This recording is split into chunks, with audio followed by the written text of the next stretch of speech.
আমরা ছোট থেকে বড় হই, খেলার সঙ্গী নিয়ে বড় হই, খেলা করি, বড় হই, বুঝতে শিখি ভালো মন্দ।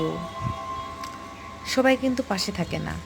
যে খেলার সঙ্গীগুলো ছিল তারা চলে গেছে, বড় হয়ে যারা ছিল বন্ধু হিসেবে তারাও আস্তে আস্তে আসলে কেউ থাকে না পাশে।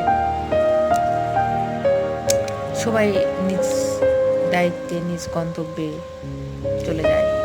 যাই হোক, কিছু দুই লাইন বলি। তুই থাক বা না থাক, আমি এখন নিজেকে গুরুত্ব দিই।